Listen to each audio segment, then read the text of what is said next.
একটু বীরভূমের দিকে, কারণ আজ কোর কমিটির বৈঠক ছিল এবং অনুব্রত মণ্ডলকে ফোন করেন সেই বৈঠক চলাকালীনই মমতা বন্দ্যোপাধ্যায়। কোর কমিটির বৈঠক চলার সময় তৃণমূল নেত্রীর ফোন যায় আর বীরভূমে কোর কমিটি পরিচালনা নিয়ে আলোচনা।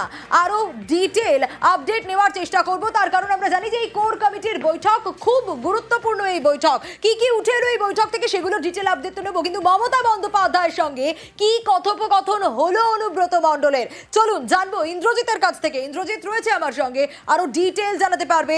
ইন্দ্রজিৎ, কি কথোপকথন হলো বৈঠক চলাকালীন? তৃণমূল নেত্রী ফোন করলেন, কি বললেন? তবে একদমই যেটা বলে রাখবো, মমতা বন্দ্যোপাধ্যায় কোর কমিটির যে বৈঠক চলছিল বীরভূম জেলার বোলপুরে যে কার্যালয় সেখানে, ঠিক তখনই কিন্তু মমতা বন্দ্যোপাধ্যায় ফোন করেন অনুব্রত মণ্ডলকে এবং কোর কমিটির যে আলোচনা সেই সমস্ত বিষয়গুলো নিয়ে তার কাছ থেকে জানতে চান। এছাড়াও যে কোর কমিটিকে নিয়েই চলতে হবে সেই নির্দেশিকা যেমন দেওয়া হয়েছে, পাশাপাশি যে ঘোষিত যে কর্মসূচিগুলি, অর্থাৎ অনুব্রত মণ্ডল যে ঘোষিত যে কর্মসূচিগুলি করেছিলেন আগে থেকেই, সেই কর্মসূচিগুলি যাতে কোনোভাবে বাতিল না করা হয়। এছাড়াও জেলা সংগঠনকে আরো শক্ত করতে হবে, এই সমস্ত বিষয়ে কিন্তু অনুব্রত মণ্ডলের সঙ্গে কথা হয়েছে, এমনটাই কিন্তু তৃণমূল সূত্রে খবর। যদিও এই বিষয় নিয়ে যখন আমরা কোর কমিটির অন্যতম সদস্য বিকাশ রায়চৌধুরীকে জিজ্ঞাসা করছিলাম, তিনি জানিয়েছেন যে হ্যাঁ, ফোন করেছিলেন মমতা বন্দ্যোপাধ্যায়, অনুব্রত মণ্ডলের সঙ্গে ওখানেই কথা হয়েছে। তাছাড়া আর কি কথা হয়েছে সেই বিষয়গুলো কিন্তু তিনি সামনে আনতে চাননি। অন্যদিকে কাজল শেখ কিন্তু জানিয়েছেন। বেশ ইন্দ্রজিৎ, বীরভূমে তৃণমূলের কোর কমিটির বৈঠক এবং এই বৈঠক অত্যন্ত গুরুত্বপূর্ণ, কারণ তৃণমূলের রদবদলের পর প্রথম কোর কমিটির বৈঠক।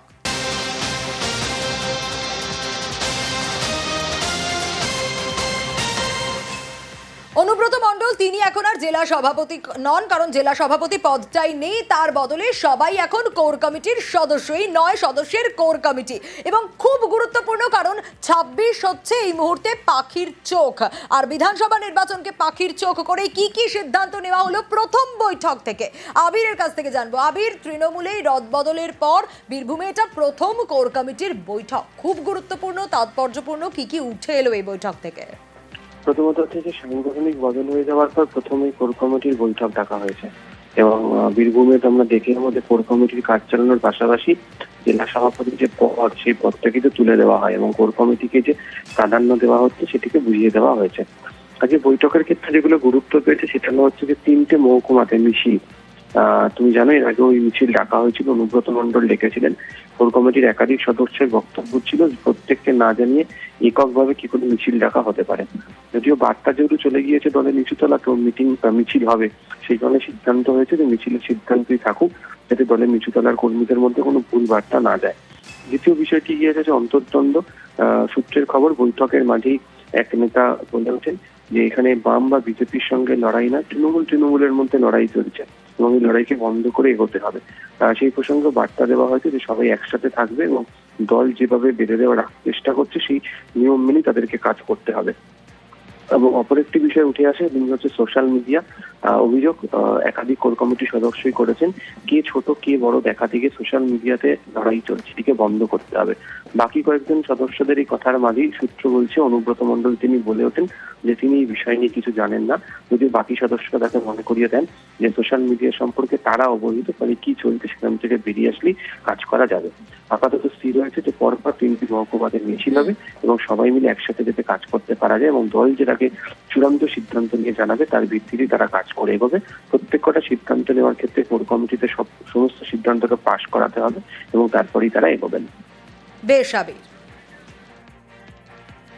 14 জুন সিউড়িতে পরবর্তী কোর কমিটি মিটিং এর ডেট ঘোষণা হয়েছে বা আমরা সিদ্ধান্ত নিয়েছি, তার পরবর্তী ক্ষেত্রে 28 জুন কোর কমিটি মিটিং।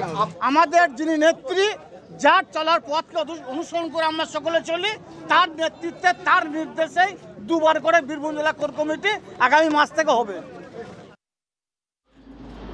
দলের সকলেই তাদের মতামত রেখেছেন, সবাই এক সুরেই কথা বলেছেন এবং একভাবেই চলবে, ঐক্যবদ্ধ হয়ে দল চলবে। সোশ্যাল মিডিয়ায় বিভিন্ন রকম বিভাজন সৃষ্টি করে যে বক্তব্যগুলো রাখা হচ্ছে, তাহলে তার বিরুদ্ধে কিন্তু কড়া ব্যবস্থা নেওয়া হবে।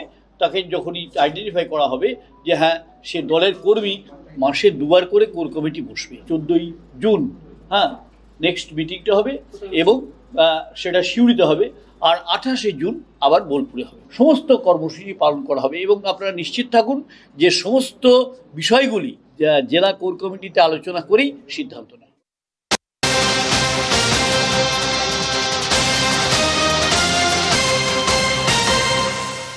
চলুন এবার একটু তমলুকের দিকে আমরা নজর রাখবো, কারণ সমবায় ভোট তমলুকে কোঅপারেটিভ ব্যাংকের নির্বাচন, আর সেখানে তর্কাতর্কি থেকে শুরু, তারপর ধাক্কাধাক্কি, ঠিক এই রকম একটা ছবি, এই পরিস্থিতি তৈরি হয় তমলুকে সমবায় ভোটকে কেন্দ্র করে।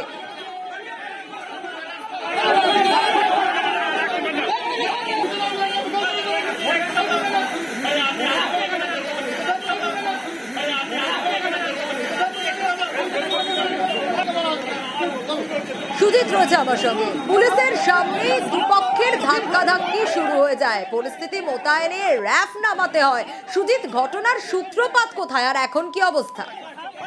দেখো, সমবায় ভোট এটা কিন্তু দেখে বোঝা যাবে না। সাধারণ নির্বাচনে যেমন মারামারি গন্ডগোল দেখা যায়, তারই এক টুকরো ছবি দেখা গেল আজ কাঁথির সমবায় নির্বাচন, এবং যেখানে কাঁথি শহর জেলা সদরে সেখানেই সোনিয়া দেখা গেল দুপক্ষের মধ্যে বচসা, একে অপরের বিরুদ্ধে অভিযোগ, পাল্টা অভিযোগ, তারপর বচসা থেকে একবারে হাতাহাতি, এবং যা মারামারি শুরু হলো সেটা কিন্তু কাউন্সিলররাও জড়ালেন, একই সঙ্গে নেতারাও জড়ালেন, এবং এই যে গন্ডগোল সংঘর্ষ তার নিয়ন্ত্রণ করতে র্যাব নামলো এবং পুলিশ হিমশিম খেলো। আসলে সমবায় ভোট, সেখানে বিজেপি বনাম তৃণমূলের লড়াই, সেই লড়াই নিয়ে ঘিরে যে একটা উত্তেজনা ছিল, তার কারণেই কিন্তু পুলিশ পিকেট যথেষ্টই ছিল। তারই মধ্যে পুলিশের সামনেই যে ঘটনা ঘটলো, যে ছবি সকাল থেকে আমরা দেখাচ্ছি, তাতে পরিষ্কার হয়ে যাবে যে সমবায় ভোট নামেই আসলে সাধারণ নির্বাচনে গন্ডগোলকেও বলা যায় যে টপকে যাবে এই আজকের ঘটনা, যেখানে তমলুকের মতো শহরে এমনটা চললো, এবং ভোট যত গড়িয়েছে ততই তাপ উত্তাপ বেড়েছে। তবে এখন পরিস্থিতি নিয়ন্ত্রণে, এবং এখন পরিস্থিতি নিয়ন্ত্রণে, তার কারণ অতিরিক্ত পুলিশ বাহিনী মোতায়েন করা হয়েছে। বেশ, পুলিশ মোতায়েন রয়েছে, পরিস্থিতি নিয়ন্ত্রণে। তমলুক শহরের শাসক দলের নেতা, তিনি কোনো নিয়ম কানুন মানছেন না, তিনি আইডেন্টি কার্ড নিয়েও তিনি ঢুকছেন না, তিনি ভোট কেন্দ্রের মধ্যে বারে বারে যাচ্ছে আসছে। এর বিরুদ্ধে তীব্র প্রতিবাদ করেছি, তাই উনি উত্তেজিত হয়ে আমাকে ঠেলে দিয়েছে। অযথা সাধারণ মানুষকে, ভোটারকে গালাগালি দিচ্ছেন, ভোটারের সঙ্গে খারাপ ব্যবহার করছেন, পুলিশ প্রশাসনের সঙ্গে খারাপ ব্যবহার করছেন, ভোট কর্মীদের সঙ্গে খারাপ ব্যবহার করে একটা এমন পরিস্থিতি তৈরি করেছিলেন। প্রশাসনের সমস্ত অফিসার আধিকারিকরাই তাদেরকে সরিয়ে দেওয়ার ব্যবস্থা করেছিল। আমাদের এই বিব্রতর মধ্যে কোনো আমাদের ভূমিকা নেই। আপনার বিরুদ্ধে ঠেলাঠেলির অভিযোগ আসছে, মিথ্যা অভিযোগ, ভিত্তিহীন অভিযোগ, এই অভিযোগের কোনো সত্যতা নেই। তমলুকের ছবিটা দেখাচ্ছিলাম, কলকাতা পুরসভার সমবায় ভোট, সেখানে উত্তেজনার পরিস্থিতি তৈরি হয়। প্রগতিশীল গণতান্ত্রিক মোর্চার প্রার্থীদের বাধা দেওয়ার অভিযোগ, ভোট কেন্দ্র থেকে বের করে দেওয়ার অভিযোগ আইএনটিটিইউসির বিরুদ্ধে। বাম সংগঠনের অভিযোগ অস্বীকার আইএনটিটিইউসির।